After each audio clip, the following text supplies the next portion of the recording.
ఈ విషయంపై పూర్తి సమాచారాన్ని అందించడానికి మా ప్రతినిధి కౌండిన్యా ఫోన్ లైన్ లో ఉన్నారు. కౌండిన్యా, మరికొద్ది గంటల్లో అయితే ప్రచారం అయితే ముగియనున్నది. ఇక ఈ ముగియనున్న నేపథ్యంలో అయితే దీంతో ఈ మిగిలిన అతి కొద్ది సమయాన్ని అయితే సద్వినియోగం చేసుకోవాలని అయితే అన్ని పార్టీలు భావిస్తున్నాయి. దీనిపై మీ అప్డేట్స్ ఏంటి? తెలంగాణ ఎన్నికల నేపథ్యంలో మరికొద్ది సేపట్లోనే ఎన్నికల ప్రచారం కూడా ముగినట్లు తెలుస్తుంది. ఇప్పటికే ఈ రోజు సాయంత్రం 5 గంటల తర్వాత కూడా ఎవరు కూడా ఆ ప్రచారాలు కూడా చేయవద్దని కూడా ఈసీ స్పష్టమైన ఆదేశాలు కూడా ఇవ్వడం జరిగింది. తెలంగాణ ఎన్నికల నోటిఫికేషన్ అక్టోబర్ 9వ తేదీన విడుదల రావడం జరిగింది. అప్పటి నుండి ఇప్పటి వరకు కూడా నిర్విరామంగా కూడా మూడు పార్టీలకు చెందిన నేతలు కూడా ప్రచారంలో పాల్గొంటున్నారు. ఈ నేపథ్యంలోనే తమ పార్టీలను గెలిపించుకునేందుకు అభ్యర్థులను గెలిపించుకునేందుకు కూడా అగ్ర నాయకులందరూ కూడా పోటీ కడుతున్నారని చెప్పుకోవచ్చు. ఇప్పటికే బీఆర్ఎస్ పార్టీ నుండి సీఎం కేసీఆర్ కూడా దాదాపు 80% నియోజకవర్గాల్లో కూడా పర్యటించి తమ అభ్యర్థులను కూడా గెలిపించుకునే ప్రయత్నం అయితే చేస్తున్నారు. తమ అభ్యర్థులను ఆశీర్వదించాలని కూడా ప్రజా ఆశీర్వాద సభల పీరియడ్ కూడా ప్రజల్లోకి వెళ్ళిన పరిస్థితి మనం చూస్తున్నాం. మరోవైపు చూస్తుంటే గతంలో ఎన్నడూ లేని విధంగా కూడా నరేంద్ర మోడీ 3 రోజుల పాటుగా తెలంగాణ రాష్ట్రంలో ఉండి బీజేపీ తరఫున కూడా ప్రచారం నిర్వహించారు. నిన్న హైదరాబాద్ లో రోడ్ షో నిర్వహించిన పరిస్థితి కూడా మనం చూస్తున్నాం. మరోవైపు చూస్తే కాంగ్రెస్ అగ్రనాయకులందరూ కూడా తెలంగాణ రాష్ట్రంలో బాగా వ్యతిరేకం చెప్పుకోవచ్చు. తమ ఈసారి కర్ణాటకలో లాగానే ఈసారి తెలంగాణలో కూడా అధికారంలోకి తీసుకురావాలనే నేపథ్యంలో రాహుల్ గాంధీ కావచ్చు, ప్రియాంక గాంధీ కావచ్చు, ఖర్గే కావచ్చు, ముఖ్య నాయకులు అందరూ కూడా తెలంగాణలో బాగా వేసి మరి దాదాపు అన్ని నియోజకవర్గాల్లో కూడా ముఖ్యమైన నియోజకవర్గాల్లో కూడా అభ్యర్థుల తరఫున ప్రచారం నిర్వహించి కాంగ్రెస్ పార్టీని గెలిపించాలని కూడా ప్రజలను విజ్ఞప్తి చేసిన పరిస్థితి మనకు కనిపిస్తుంది. ఈ నేపథ్యంలోనే ఈ రోజు సాయంత్రం 5 గంటల్లో తర్వాత కూడా ఎన్నికల ప్రచారం కూడా మనకు తెలుస్తుంది. తర్వాత ఎవరు కూడా ఏ నాయకులు కూడా ప్రచారం చేయొద్దని కూడా ఇప్పటికే ఈ స్పష్టమైన వైఖరి కూడా మనకు చెప్పిన పరిస్థితి మనకు కనిపిస్తుంది. ఎందుకంటే ఎన్నికలకు 48 గంటల లోపే కూడా ప్రచారం నిర్వహించాలని, తర్వాత 45 గంటల ముందు కూడా ప్రచారం ఎవరు కూడా చేయొద్దని కూడా స్పష్టమైన ఆదేశాలు ఇచ్చిన నేపథ్యంలో ఈ రోజు సాయంత్రం 5 గంటలకు ప్రచారం కూడా ముగియనుంది. తర్వాత 144 సెక్షన్ కూడా అమలవుతుంది. ఎన్నికల నేపథ్యంలో దాదాపు 2 రోజుల పాటు కూడా రాష్ట్ర వ్యాప్తంగా 144 సెక్షన్ అమలవుతుంది. ఈ అమలు అయిన తర్వాత ఎవరికి ఇతర రాష్ట్రాల వ్యక్తులు కావచ్చు, ఇతర నియోజకవర్గాలు కూడా ప్రచారం నిర్వహించడానికి కూడా ఈసీ స్పష్టంగా పేర్కొన్న నేపథ్యం మనం చూస్తున్నాం. ఇప్పటికే ఎవరైతే అగ్రనేతలందరూ కూడా రాష్ట్రంలో ఉన్నారు, ఇటు రాహుల్ గాంధీ కావచ్చు, ప్రియాంక గాంధీ కావచ్చు, బీజేపీ తరఫున ఉన్న నాయకులు అందరూ కూడా ఈ రోజు సాయంత్రం 5 గంటల లోపలనే రాష్ట్రాన్ని విడిచి వెళ్లిపోవాల్సిన పరిస్థితి మనకు ఉంటుంది. ఎందుకంటే వారందరూ కూడా ఎన్నికల ప్రచార నిమిత్తం రాష్ట్రానికి వచ్చారు కాబట్టి వారందరూ కూడా వాళ్ళ రాష్ట్రాల సొంత రాష్ట్రాలకు వెళ్లిపోయే పరిస్థితి ఉంటుంది. మరోవైపు చూస్తే ఇప్పటికే ఇతర నియోజకవర్గాల్లో కూడా ప్రచారానికి వెళ్లిన నేతలందరూ కూడా ఈరోజు సాయంత్రం 5 గంటల లోపల కూడా తిరిగి వారి నియోజకవర్గాలకు వెళ్లిపోవాలని కూడా ఇంటి తెలిసిన పరిస్థితి మనకు కనిపిస్తుంది. మొత్తం 144 సెక్షన్ అయితే అమల్లో ఉంటుంది. ఈ నేపథ్యంలో పార్టీలు కూడా అతి తక్కువ సమయం దాదాపు ఇంకా 6 నుంచి 8 గంటల సమయం ఉంది కాబట్టి ప్రత్యేక అభ్యర్థి కూడా తమ ప్రతినిధులందరినీ కూడా ఊళ్ళోకి వెళ్తున్నారు. బూత్ లెవెల్ కార్యకర్తలందరూ కూడా ఇంటింటికి వెళ్లే ప్రయత్నాలు చేస్తున్నారు. ఎక్కడైతే ప్రచారం ఇస్తాయో వాటిపై తీవ్రంగా కూడా ఫోకస్ చేస్తున్నారని చెప్పుకోవచ్చు.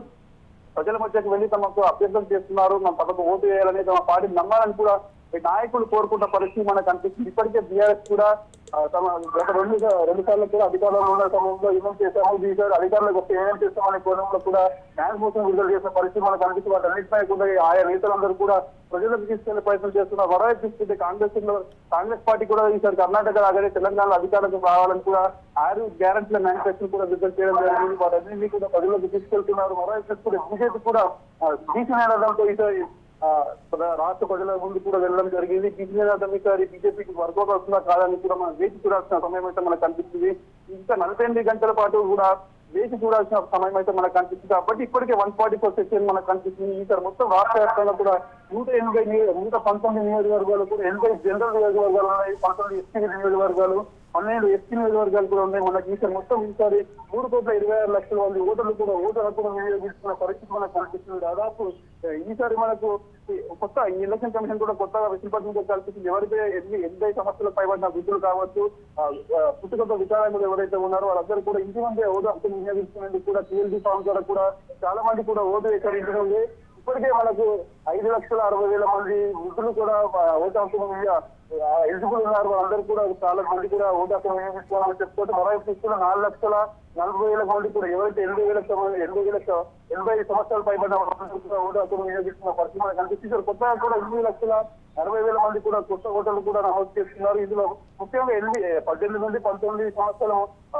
వయసు కలిగిన వారే 3,45,000 మంది కూడా ఉన్నట్టు మనకు కనిపిస్తుంది. వీళ్ళందరూ కూడా ఓటు హక్కును వినియోగించుకున్నారు. ఈ నేపథ్యంలోనే మరోవైపు చూస్తే తెలంగాణ రాష్ట్ర ఎన్నికల నేపథ్యంలో పోలీసులు కూడా ఖచ్చితంగా బందోబస్తు కూడా ఏర్పాటు చేస్తున్నట్టు మనకు తెలుస్తుంది. ఇప్పటికే దాదాపు 1,00,000 మంది సిబ్బందితో కూడా ఎన్నికల నిర్వహణకు వచ్చే సిబ్బంది కూడా ఈసీ వెల్లడించిన పరిస్థితి మనకు కనిపిస్తుంది. ఎక్కడికక్కడ కూడా తెలంగాణ రాష్ట్రంలో ఎన్నికల ప్రచారం కొనసాగినప్పటికీ కూడా ఎన్నికల పోలింగ్ తేదీ రోజు మాత్రమే ఇక్కడ కూడా ప్రచారాలు కావచ్చు, డబ్బు పంపిణీ కూడా ఎలాంటి లేకుండా కూడా అధికారులు కూడా పోలీసులు కావచ్చు ఈసీ కూడా వెల్లడిస్తున్న పరిస్థితి మనకు కనిపిస్తుంది. ఎందుకంటే దేశంలో ఎన్నడూ లేని విధంగా రాష్ట్రంలో 720 కూడా పట్టుబడినది కూడా మనం చెప్పుకోవచ్చు. చాలా కాస్ట్లీ ఎన్నికల తెలంగాణ రాష్ట్రానికి చూసిన పరిస్థితి మనం చూస్తున్నాం. ఎందుకంటే ఇప్పటికే ఈసీ కూడా వెల్లడించడం జరిగింది. ఇప్పటికే దేశవ్యాప్తంగా దాదాపు 1,900 కోట్లు కూడా పట్టుకున్న పరిస్థితి మనం చూస్తున్నాం. ఎందుకంటే 5 రాష్ట్రాల్లో కూడా ఎన్నికలు జరుగుతున్న నేపథ్యంలో కూడా ఈసీ అక్కడ కూడా తనిఖీలు నిర్వహించిన అక్కడ దాదాపు 1,900 కోట్లు పట్టుబడితే ఓన్లీ తెలంగాణ రాష్ట్రంలో 725 కోట్లు కూడా పట్టుబడిన పరిస్థితి మనకు కనిపిస్తుంది. ఈ నేపథ్యంలోనే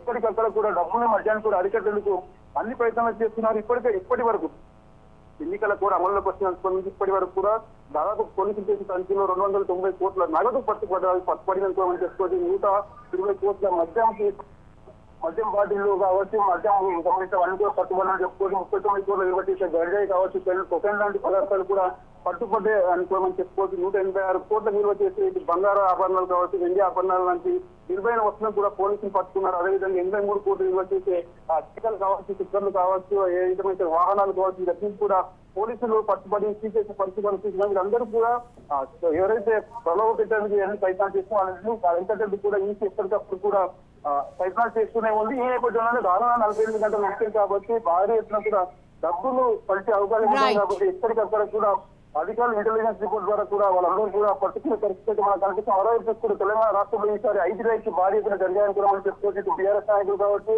అదేవిధంగా కాంగ్రెస్ నాయకులు కూడా ఐటీ శాఖ అధికారులు దాడులు నిర్వహించిన పరిస్థితి మనం చూసాం. ఎందుకంటే ఇప్పటికే కేవలం మాజీ ఎమ్మెల్యే కేఆర్ ఇంట్లో కావచ్చు, అదేవిధంగా బడంపేట కార్పొరేటర్ పారిజాత ఇంట్లో కావచ్చు, మాజీ మంత్రి జానారెడ్డి బండుపేట కావచ్చు, మాజీ ఎంపీ కుంగురెడ్డి శ్రీనివాస్ రెడ్డి ఇంట్లో కావచ్చు, అదేవిధంగా మాజీ ఎంపీ వివేక్ చెన్నూరు కాంగ్రెస్ అభ్యర్థి వారి ఇంట్లో కావచ్చు, సముదాయం రెడ్డి బంధువుల ఇంట్లో కూడా ఐటీ శాఖ అధికారులు సోదరు నిర్వహించిన పరిస్థితి మనం చూస్తున్నాం. నిన్నటికి కాంగ్రెస్ మాజీ ఎమ్మెల్యే సంపత్ కుమార్ ఇంట్లో కూడా ఐటీ శాఖ అధికారులు దాడులు నిర్వహించిన పరిస్థితి మనం చూస్తున్నాం. వీరందరి ఇళ్లలో కూడా భారీ ఎత్తున కూడా డబ్బు నిర్వహణ కూడా ఐటీ శాఖ అధికారులు దాడులు నిర్వహించారు. మరోవైపు చూస్తున్న retired IAS officer AK Goyal ఇంట్లో కూడా ఐటీ శాఖ అధికారులు దాడులు నిర్వహించే పరిస్థితి మనం చూస్తున్నాం. ఎన్నికల నేపథ్యంలో భారీ ఎత్తున కూడా డబ్బు నిల్వలు ఉంచుతున్నారని, అభ్యర్థులకు సహాయం చేసేందుకు డబ్బులు చెల్లించేందుకు తీవ్రమైన ప్రయత్నాలు చేస్తున్నారని కోణంలో కూడా వాళ్ళకు సంకేతాలు నేపథ్యంలో కూడా ఐటీ శాఖ అధికారులు వారి పైన దాడులు చేసిన పరిస్థితి మనం చూసాం. ఈ నేపథ్యంలో ఇంకా దాదాపు 48 గంటల పాటు ఎన్నికల సమయం ఉంది కాబట్టి భారీ ఎత్తున కూడా ఐటీ శాఖ అధికారులు కూడా దాడులు చేసే యోజన కూడా మనకు కనిపిస్తుంది. ఎందుకంటే ఇప్పటికే